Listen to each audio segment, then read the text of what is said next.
십자가에 달려 죽으신 예수님께서 무덤에 갇히셨는데 예수님은 그 무덤에 썩지 않으셨어요. 그리고 다시 살아나셨습니다. 그것은 성경이 약속하신 말씀이고 예수님께서도 언급한 말씀이 이루어진, 그래서 전무후무한 그런 기적의 사건이죠. 지지난주에도 말씀드렸지만 예수님의 부활을 제일 먼저 목격한 자가 누굽니까? 막달라 마리아였죠. 막달라 마리아가 예수님을 처음부터 따라다녔고 예수님께서 십자가에 처형 당하시고 누구보다도 슬픔에 빠졌던 한 여인이었습니다. 그래서 누가복음 23장 27절 말씀을 보면은 예수님이 십자가를 지고 골고다로 향하실 때 그 뒤를 따라갔던 무리들이 있었는데 가슴을 치며 우는 여인들이 있었다 기록하고 있죠. 가슴을 치며 슬피 우는 여자들이 그 무리에 섞여 있었다라고 하는데 그 가슴을 치며 슬퍼하면서 우는 여인들 속에 막달라 마리아가 끼어 있었습니다. 그랬던 막달라 마리아예요. 그런데 사흘째 되는 날 마지막으로 그 손에 향유를 들고 시체에 바르기 위해서 갔는데 장사 지낼 때 좀 미비했다 싶은 부분이죠. 그래서 어떻게 해서든지 좀 그 시체를 향료로 이렇게 뿌리고 그렇게 하려고 무덤으로 갔는데 하늘이 무너지는 것 같은 일이 벌어졌죠. 예수님의 시체가 온데간데 없는 겁니다. 그래서 마리아는 슬픔의 눈물로 울면서 그렇게 있었다. 그렇게 성경은 기록하고 있습니다. 그때 무덤에서 홀로 울고 있는 그 막달라 마리아에게 예수님께서 찾아오셨습니다. 그리고 부활하신 예수님께서 그녀에게 이렇게 말하죠. 여자여 어찌하여 울고 누구를 찾느냐 물으셨어요. 마리아는 누군 줄 알았습니까? 동산직인 줄 알았죠. 그래서 혹시 당신이 내 예수님의 시체를 훔쳐갔으면 어디 있는지 가르쳐 달라고 합니다. 그리고 내가 가서 다시 가지고 오겠나이다 이렇게 말해요. 그때 부드러운 예수님의 음성이 다시 들립니다. 예수님의 부드러운 음성을 듣고 정말로 슬픔에 가득했던 마리아는요, 기쁨으로 활짝 피었어요. 여러분, 부활이 어떤 날입니까? 그런 날이에요. 부활은요, 주님을 만난 막달라 마리아가 슬픔이 변해서 기쁨이 되고 모든 근심 걱정이 다 날아가 버린 그날이 부활주일입니다. 그래서 부활주일 오늘은요, 슬픔이 변해서 기쁨이 되는 그런 날입니다. 내 슬픔이 변하고 분노가 변하고 좌절과 낭망이 변해서 소망과 기쁨을 주는 그런 날이에요. 그래서 특별히 부활주일을 맞아서 긴 말씀이지만 15장 전체를 읽었거든요. 이 부활의 전반적인 의미를, 바울이 생각하는 그 의미를 우리가 한번 생각하는 시간이 되었으면 좋겠습니다. 여러분, 기독교 역사는요, 예수님으로부터 비롯되었습니다. 복음이 그런데 체계화되고 복음이 어느 정도 그 학적으로 체계화된 것은 바울에서부터 비롯됐어요. 그래서 모든 기독론이 바울의 손끝에서 나왔다 해도 과장된 말은 아니죠. 물론 하나님께서 바울을 도구 삼으신 거죠. 예수님은 단 한 글자도 남기지 않고 승천하셨어요. 제자들은 복음서와 서신서를 남겼습니다. 그런데 그 모든 신약 성경 중에 반 이상을 누가 썼습니까? 바울이 썼어요. 단순한 편지글이 아닙니다. 전반적인 기독교의 사상이 다 담겨 있는 거예요.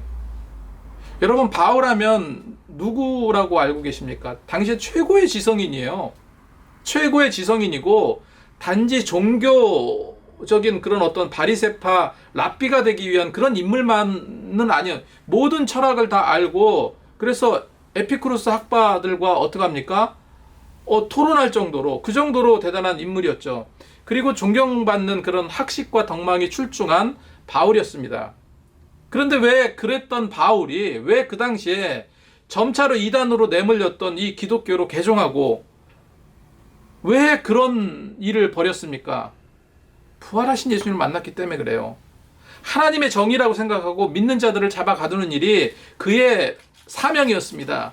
그런데 정작 예수 믿는 자들의 수장인 예수님을 단 한 번도 만나보지 못했어요. 다른 바리새인들이 싫어하듯이 바울도 그렇게 주변에서 예수님에 대한 많은 소문들이 났는데, 그래서 의협심에 사로잡혔을지는 모르겠지만 단 한 번도 예수님을 만나지 못했었습니다.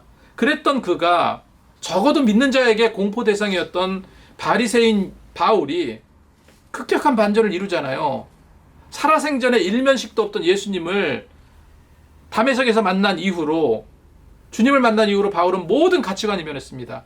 자신의 모든 신앙이 큰 도전과 충격에 휩싸이게 되었어요. 그리고 다시 해서 뭐를 보게 됩니까? 다시 여태까지 파왔던 성경을 보게 돼요. 성경을 다시 보고 다시 파면서 성경의 모든 것에 집중합니다. 그래서 도대체 이 예수님이 누구인가? 예수님이 누구인가를 연구하기 시작합니다. 그래서 어떤 결론을 얻게 돼요? 아, 예수님이 성경이 예언한 메시아구나. 이 메시아의 정당성을 입증하기 시작을 합니다. 그렇습니다. 이 바울은요, 목숨까지도 상관없이 담대하게 복음을 증거할 수 있는 이유가 있었어요. 바로 부활하신 예수님을 믿게 된 그 믿음에서부터 출발합니다. 여러분, 우리 믿음도 부활의 믿음으로 살아나야 돼요. 그래야 온전한 믿음이 됩니다. 이 바울을 통해서 오늘 예수님의 부활은 어떤 의미가 담겨 있는지, 무엇을 우리가 노력하고 어떤 의미로 우리가 받아들여야 될지를 살펴보고자 합니다. 첫 번째로요, 예수님의 부활은 죽음을 이기는 승리를 의미합니다. 죽음을 이기는 승리를 의미해요. 여러분, 사람이 제일 무서워하는 것이 무엇입니까? 죽음이에요. 그래서 사람은 죽음 앞에서 비굴해지기도 하고 무기력해지기도 하고요, 연약해지기도 합니다. 예수님이 세상에 오신 목적 중에 하나는요, 죽기를 무서워하는 인간들의 그 죽음의 공포를 벗어나기 위함이에요. 히브리서 2장 15절 말씀에 또 죽기를 무서워함으로 한평생 매여 종로로 타는 모든 자를 놓아주려 하심이라 기록하고 있습니다. 예수님께서 십자가를 지고 붙잡히실 때 예수님의 제자들은요, 죽음이 두려워서 도망갔던 거예요. 죽음을 이기는 부활의 믿음이 없었기 때문에 도망간 겁니다. 제자들은 부활하신다는 사실을 알고 들었지만 믿지 못했어요. 그래서 우리 신앙은요, 부활의 주님 이렇게 아는 것이 중요한 것이 아니라 그 사실을 믿는 것이 중요해요. 성경 공부 아무리 많이 해도 뭐합니까? 지식적으로 받아들이고 한다면 성경적인 지식은 늘어날 수 있을지언정 믿음이 되지 못합니다. 말씀을 배우고 그 말씀이 모든 것이 아멘이 돼야 돼요. 아멘이라는 확신이 들도록 기도하며 노력하는 것, 그것이 진정한 성경 공부예요. 믿어야 합니다. 아무리 예수님께서 부활하셨다 외쳐도 내가 믿음이 되지 않으면 아무 소용이 없다는 말이에요. 만약 제자들이 죽음을 이기는 부활을 믿었다면 지난주도 말씀드렸지만 결코 예루살렘을 떠나지 않았을 거예요. 주님께서 너희는 예루살렘 떠나지 말라고 그랬어요. 예수님께서 하신 말씀, 너희는 예루살렘을 떠나지 말고 오실 성령을 기다리라 말씀하셨어요. 그런데 제자들은 두려워서 도망갔어요. 누구를 두려워했습니까? 요한복음 20장 19절 말씀에 이날 곧 안식 후 첫날 저녁에 제자들이 유대인들을 두려워함으로 이 종교적인 율법 사상에 가득한 그런 유대인들을 두려워했기 때문에 모인 곳에 문들을 닫았다, 꽁꽁 잠궜다 기록하고 있어요. 자신의 스승이 잡히고 이제 자신도 어떻게 될지 모르는 상황이기 때문에 제자들은요, 방을 걸어 잠그고 그렇게 하고 있었어요. 얼마나 큰 두려움과 그 고통에 사로잡혔는지 짐작해 볼 수 있죠. 한때는 어땠습니까? 많은 유대인들이요, 다른 사람과 마찬가지로 호산나하면서 예루살렘으로 입성하신 예수님을 보고 열광했습니다. 그런데 예수님이 맥없이 십자가에 처형되는 모습을 보자 군중들이 어떻게 됩니까? 한순간에 돌변했어요.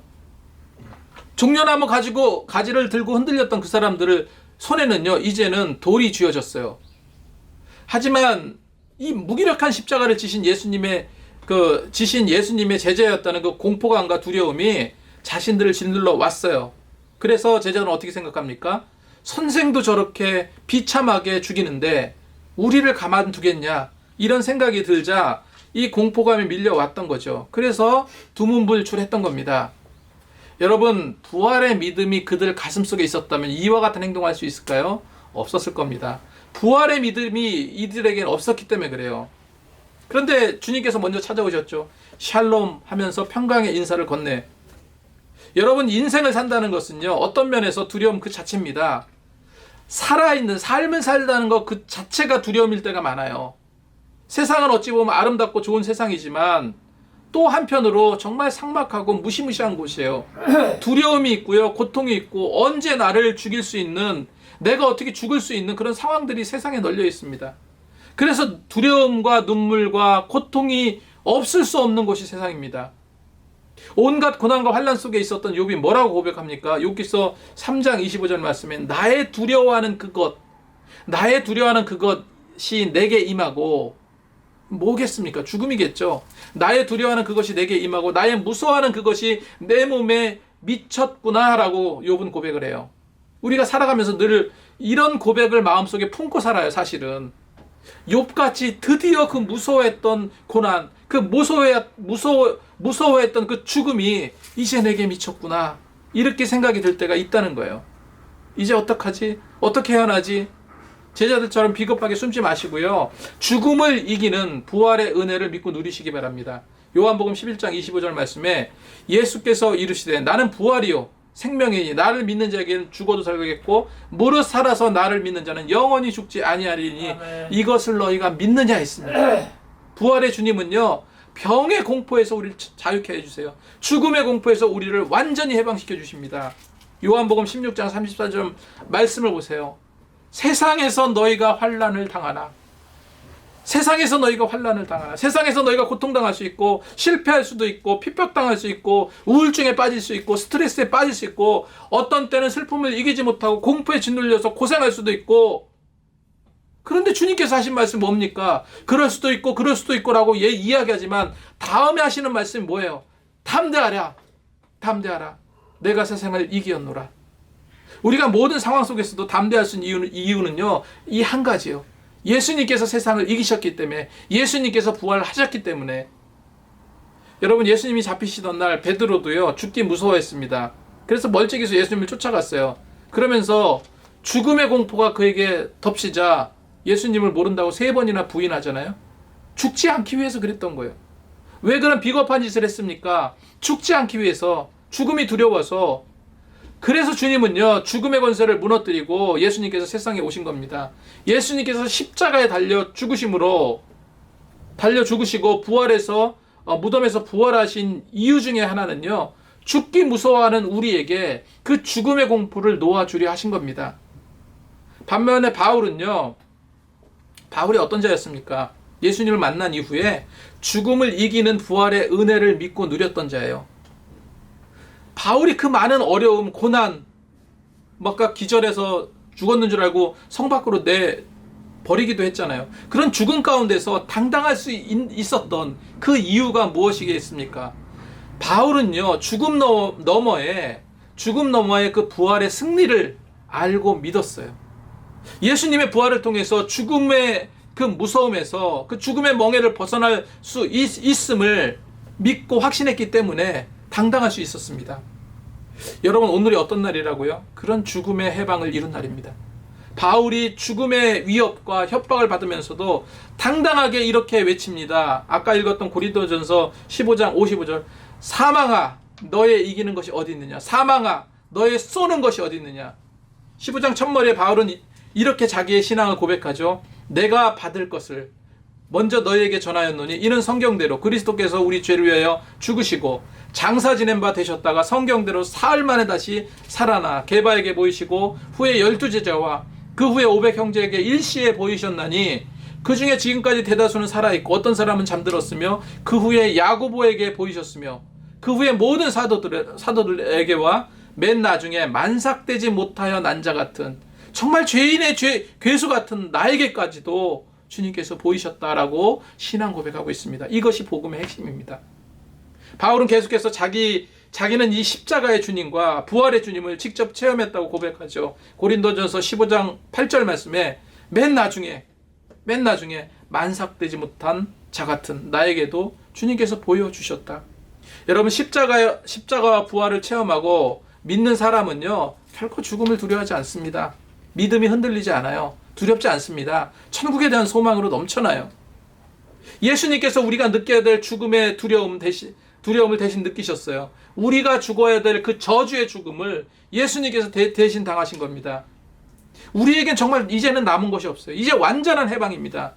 우리는 그 은혜에 감사하고 구원의 길로 나가기만 하면 되는 거예요.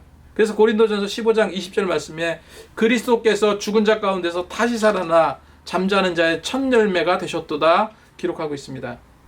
바울은 주님이 죽은 지 3일 만에 다시 부활하신 것처럼요, 우리의 몸도 다시 영광의 몸으로 부활할 것을 분명히 믿었어요. 51절 52절 말씀에 보라 내가 너희에게 비밀을 말하노니 우리가 다 잠잘 것이 아니요 마지막 나팔에 순식간에 호련히 다 변화되리니 나팔의 소리가 나매 죽은 자가 썩지 아니할 것으로 다시 살아나고 우리도 변화하리라. 예수님이 부활하신 것처럼 우리도 어떻게 된다고요? 순식간에 호련히 다 변화되리라 기록하고 있습니다. 그래서 바울은요, 정말로 참으로 자유롭고 여유롭고 멋진 삶을 살았어요. 그 이유는 죽음을 두려워하지 않는, 죽음을 이기는 그 부활의 은혜를 입고 체험했기 때문에 그렇습니다. 세상 사람들이 이처럼 죽음을 두려워하고요, 또 힘들어하고, 또 오직 이 영적인 원리를 모르고 그냥 세상에 빠져 살고 있어요. 때로는 비굴해지고 불쌍해지고 불행해져요. 여러분, 당당하게 우리는 이 죽음에 대해서 초월할 수 있어야 됩니다. 사실 우리는 죽어도 죽는 게 아니죠. 예수 그리스도의 부활의 힘, 능력으로 새롭게 보여주는 그 영화로운 하나님의 세계로 우리를 이끄실 것이기 때문에 그걸 믿고 나갈 수 있어야 됩니다. 오늘 이처럼 기쁨의 부활주의를 통해서 정말로 우리도 주님의 부활은 곧 우리의 부활입니다. 주님의 승리는 곧 우리의 승리예요. 그걸 믿고 나가시기 바랍니다. 두 번째로, 주님의 일을 더욱 힘쓰는 노력과 믿음을 가져야 됩니다. 사람의 가치는 무슨 일을 힘쓰느냐에 달려 있어요. 사도 바울은 부활의 주님을 만난 다음부터 주님의 일을 힘쓰는 일에 전력 투구했어요. 부활의 주님을 믿게 되면요, 거기에서는 어떤 작용이 일어나요. 어떤 행동이 일어납니다. 바울이 그랬습니다. 그래서 주님의 부활이 내 가슴에 안에 있다면 더 노력하고 힘쓰는 그런 성도들이 다 되어야 될 줄로 믿습니다. 바울은 부활하신 주님이 지금 살아계시고, 주님이 자기에게 할 일을 맡기시고, 부활의 주님이 자기를 인도하시고, 부활의 주님이 자기와 함께 하시고, 부활의 주님이 자기를 축복해 주시는 분임을 생생하게 체험합니다. 사도행전 9장 6절 말씀에 일어서 성으로 들어가라, 행할 것을 내게 이를 자가 있느니라. 성령님의 이끄심을 통해서 이처럼 복음 사역을 감당합니다. 안디옥에서 주님의 보내심을 받아서 소아시아에 가서 선교했고, 드로아에서 주님의 인도하심을 받아서 어디로 갑니까? 마케도니아로 가잖아요. 가서 선교하잖아요. 에베소와 두로에서 주님의 인도하심을 받아서 예루살렘으로 올라가서 복음을 전하고, 예루살렘에서도 주님의 분부를 받아서 로마에 가서 복음을 전하다가 순교당합니다. 사도행전 23장 11절 말씀에 그날 밤에 주께서 바울 곁에 서서 이르되 담대하라, 내가 예루살렘에서 나의 일을 증거한 것 같이 로마에서도 증거하여야 하리라 기록하고 있습니다. 그래서 바울은 하나님을 의지하면서 하나님의 소명을 따라서 한평생 주님의 일에 힘쓰는 삶을 살게 되었습니다. 이런 그 힘의 원동력이 어디서 나왔다고요? 부활하신 예수님이 가슴에 있었기 때문에. 그래서 늘 고난 중에도 기뻐하고 환난 중에도 담대할 수 있었던 거예요. 그래서 바울의 가장 놀라운 고백, 여러분, 바울의 심장, 그 바울의 그 가슴 속에 있는 그걸 가장 잘 대변하는 성경 구절이 사도행전 20장 24절 말씀이에요. 이게 얼마나 대단한 말씀인지 몰라요. 나의 달려갈 길과 주 예수께 받은 사명, 곧 하나님의 은혜의 복음 증거하는 일을 마치려 하면은 나의 생명을 조금 더 귀한 것으로 여기지 아니하노라. 이런 고백이 어떻게 나옵니까? 바울의 삶의 비결은요, 다메섹 도성에서 부활하신 주님을 만났기 때문에, 부활의 주님을 만나면서 더욱더 그 사명감으로 주님의 일을 감당할 수 있었기 때문에, 그렇기 때문에 이런 고백이 나올 수 있었던 겁니다. 그래서 사도 바울은 오늘 본문에 이렇게 고백하죠. 그러므로 내 사랑하는 자들아, 우리에게 주시는 메시지, 그러므로 내 사랑하는 자들아, 견고하며 흔들리지 말며 항상 주의 일에 더욱 힘쓰는 자가 되라. 힘쓰는 자가. 부활의 체험이 있습니까? 주님의 부활을 믿습니까? 그렇다면 어떻게 하라고요? 흔들리지 말고 견고하고 더욱더 주의 일에 더욱 힘쓰라고 권면하고 있습니다. 여러분, 이처럼 우리는 정말로 하나님, 주님의 부활을 기뻐하고 그것이 내 믿음이라고 확신한다면 이런 노력이 우리에게 있어야 될 줄로 믿습니다. 마지막으로요, 하늘을 바라보는 은혜를 덧입어야 됩니다. 이렇게 외쳤죠. 사도행전 7장 56절 말씀에 보라, 하늘이 열리고. 어디를 바라봤습니까? 하늘을 바라봤습니다. 하늘이 열리고 인자가 하나님 우편에 서신 것을 보노라 했습니다.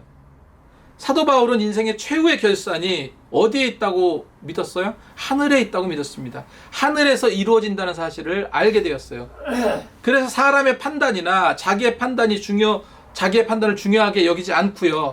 마지막 날에 주님께서 하늘에서 자기를 향해서 어떤 판단을 하실지, 어떤 결과를 보이실지 항상 생각하면서 살았다는 거예요. 고린도전서 4장 4절 5절 말씀에 다만 나를 판단하실 이는 주이시라.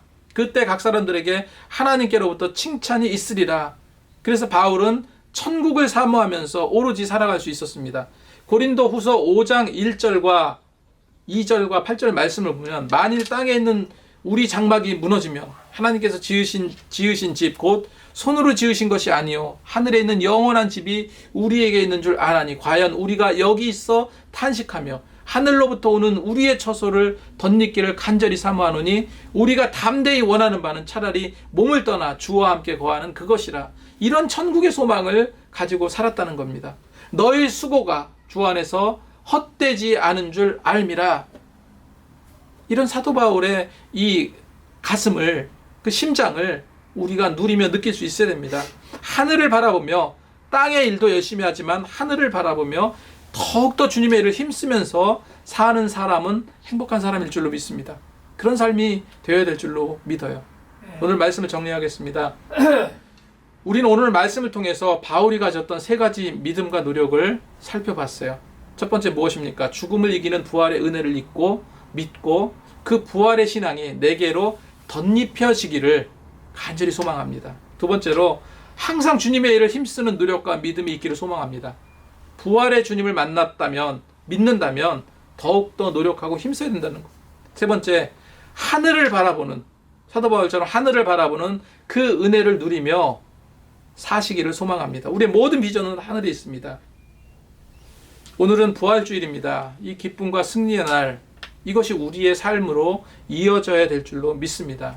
지금은 많이 부족하고 연약하지만 하나님께서 나중에 다 채워주실 거라고 믿어요. 그 은혜를 통해서 우리는 부활의 신앙을 가지고 늘 삶에서 승리하면서 정말로 성경 공부도 열심히 하고 말씀도 잘 보고 해서 정말 그 말씀 가운데 승리하면서 늘 일상 가운데 부활의 그 은혜를 누릴 수 있는 저와 여러분이 되시기를 간절히 소망합니다. 기도하겠습니다.